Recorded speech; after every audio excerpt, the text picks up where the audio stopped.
You want to make £100,000 profit, not just £100,000. Revenue is vanity, profit is sanity, and cash flow is reality. I'm pretty sure that phrase has been around forever, and if you haven't heard it, write it down. It is absolutely crucial. The world and the internet is full of people showing you their Stripe accounts, which 9 times out of 10 will be turnover. But in this video, I want to show you how to make £100,000 profit and not just £100,000 turnover. If you are turning over £100,000 but spending £101,000, then the whole process is absolutely pointless. I was running a property business for years, and it was looking like there was loads of money coming in, but there was also loads of money going out. And one thing that I have changed massively in my coaching business is increased margins, had a tighter grasp on money, and made sure that we are making profit and not just turning over money for the sake of turning over money. So what I want to show you now is 6 steps on how to get you to make £100,000 profit in your coaching business this year. So the first thing I want you to get a grasp of is your overheads. What are we spending? And actually, I don't necessarily mean in the business. I mean in our lifestyle. Do we spend everything on things that we want to use to impress people? So I am not one of the Lambo bros renting a Lamborghini and stood by that. I don't have the turkey teeth. I am not here to impress people. I have learned that ego is your worst enemy. Now, don't get me wrong. I had ego. Through my 20s, I'd absolutely do that. I was trying to do deals, I was trying to spend money, I was trying to buy cars. And to impress people I probably didn't even like. So one thing I would absolutely do when you are starting your coaching business is, what are you spending your money on? What are your overheads? And that is in your personal life. Can we cut back on some subscriptions? Do we need the latest phone? And do we need to be driving the fancy BMW or Mercedes that is costing you well over £1,000 a month? Once you've taken into the finance agreement your insurance and your diesel. Once we have a grasp on our personal stuff and we're not overspending on things that we don't need, then we have a grasp on our business. Are we outsourcing everything at a cost that we aren't making money on? So how much are we spending on our ads? How much are we spending on our freelancers? What is your team? What are the subscriptions that you're paying for? How many different AI things are you paying for that you don't need? Try and cut it down. Let's build a lean business. The beauty of group coaching is it can be lean and you can do it lean. So let's start by being lean. Let's not have £5,000 in subscriptions if we are only making £4,000 a month. So as I said at the start, revenue is vanity, profit is sanity, and cash flow is reality. And that's what we're going to focus on. Step 2, structure your day like you mean it. Build your coaching business by not just putting out fires. I had this really recently where I felt like I was working 12 to 15 hour days on the phone loads, but actually getting nowhere. And all I was really doing is responding to WhatsApps, to emails, firing things out and getting something back and not actually building anything. So I split my day quite clearly. In the morning is the maker time, the time where I make and build my business. So from 6 a.m.-ish or from 6:30 when I get back from the gym through to about 11 a.m. is the time that I really focus on building my business. It is on the videos, it's on the ideation, it's on the strategy that we're going to look for, it's building some of the IP that we can give to our coaching clients. That time isn't to respond to emails, it's not to respond to WhatsApps, it's not to get calls booked into. In the afternoon is my manager time. So once I've had a break and had my lunch, come back in a time where I probably get a bit more tired, fatigued mentally, I then just take calls, manage the admin side of stuff, do some of the mentee calls where I can feed off other people's energy and it keeps me going through till 5-6 o'clock. I break that down so I'm not just consistently firefighting. I can really get bogged down in WhatsApp. I can really get bogged down in Slack. It's important that I split my time out so I'm productive.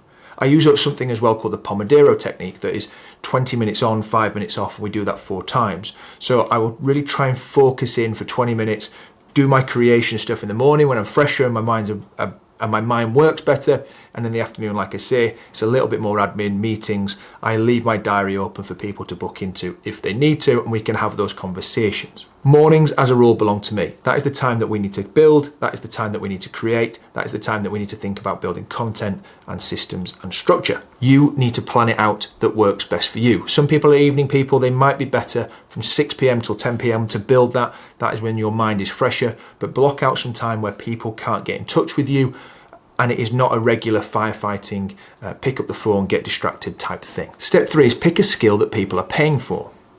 Passion is awesome. Like, it's great that you might be passionate about something, but if no one wants to buy that passion or something that you love as much, or something that you can't monetize as well, then it isn't going to work.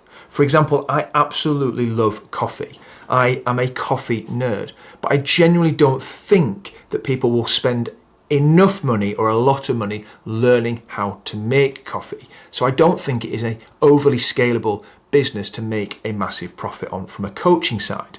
Property, I love. It's something that I've known for a long time. It has worked for me. And building out Launch Ready is also something that I've really enjoyed, that people need that skill from and will pay for.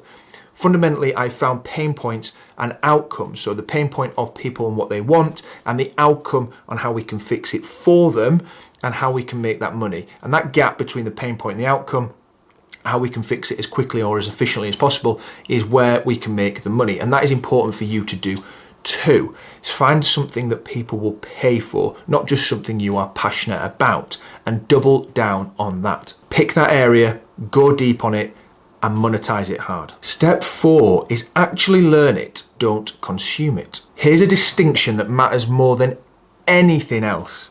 I see people in lots of spaces that have done every course, every podcast, listened to every or watched every YouTube video, but they still haven't launched anything. Consumption without action is just expensive procrastination. And I genuinely feel there are people that will go down rabbit holes and consume so much content.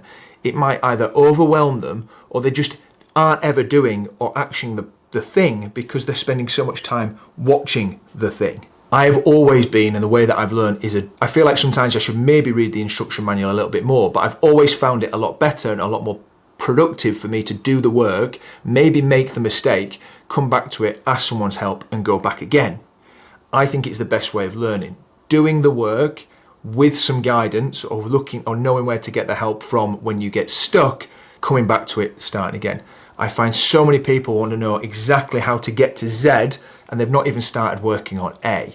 And a lot of the time the steps are different for you. Your learning skill, your learning style is very different to somebody else's. So they might be teaching you and telling you to do one thing, and you're good at the bit that they're not good at, and vice versa. So post the content, run the ad, organize the course, build the funnel, do the work. You need reps. Volume creates feedback, and feedback is the only thing that you need at this stage. I don't care how many times you've watched someone to do it, there is nothing like actually doing the thing, building the product, and getting started with it. Get help where you can, get mentors, get coaches, but go out and get started. Step 5 is spending the money in the right places. So you've made some sales, you've got going, you've built the product, it's not perfect, but you are there. So where do we spend the money? There's only 3 things that matter for us.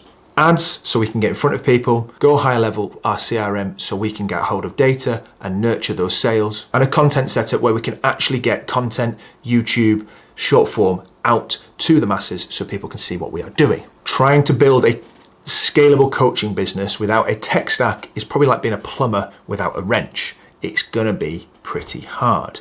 It is important that you have that stack and that system and that machine so you can build it out and work properly. The second part where I would spend money more freely is by getting on the back or employing somebody that has done this already. Somebody that's made the mistakes, somebody is making 6 figures profit, not turnover, and getting on the back of them early. Standing on the shoulders of giants is the best way of getting to the top fast. If you genuinely want to make good money and you want to make it quite quickly, it is important that you choose the right path. And choosing the path that somebody's done already and where they've made that 6 figures is super important. I would always as well spend on ad spend. I see so many people that are scared of spending ad spend, don't want to waste the money, don't want to set up on Meta, it's too scary. But start small, test and adjust. Try with different creative, be brave, Start with a small budget, get leads in, make sales. Meta is still massively underpriced. You can get in front of people for not very much money, especially if you can convert that into high ticket money. It is important that you think and consider and spend a little bit of money on Meta. It is the quickest way to get to £100,000 profit that I could ever imagine. Step 6 to making £100,000 profit this year is consistency. Being consistent is one of the most underrated skills that will ever be on this planet right now.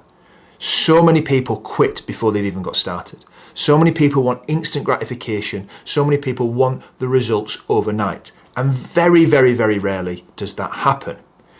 I've read hundreds of biographies and autobiographies of very successful people, and very rarely does it say, I started an online coaching business and in 30 days I was a millionaire. It doesn't quite work like that. You have to do the reps, you have to get better, you have to improve on your creative, you have to improve on your nurture sequence, you always have to improve on your funnel, you always have to improve on your content. The better you get, the more you can charge, the more money you can make. But that does not happen overnight. So many people quit before they've got started. There is a stat where 80% of podcasts never make it past 21 episodes. So if you just did a podcast for 3 weeks, you'd be in the top 20% of podcasts in the world. That is a mind-blowing stat. And I think it is indicative for the world. The bar has never been lower. There are so many people out there now that have lots of ideas. It is spread so far and so thin, but they don't ever double down and are not inconsistent at anything. You overestimate what you can do in 1 year, you underestimate what you can achieve in 10. Consistency for me is the biggest factor in making a £100,000 profit in 2026. I could never have imagined where I would be 18 months ago. If I quit, I'd be nowhere near. And there were times when I thought about it because, of course, it's not always easy. And there are days when you think you were doing it wrong. And there are days when you waste time, money, and fall out with people. But consistency is absolutely key to building this business. So all I ask for you on the end of this video is be honest about your costs, honest about your lifestyle, protective of your time, double down on a skill that makes money and you're not just passionate about. Do the actual reps and stay consistent. And I promise you, your business will grow. If you need any more help, book a call on the link below. Otherwise, I'll see you in the next video.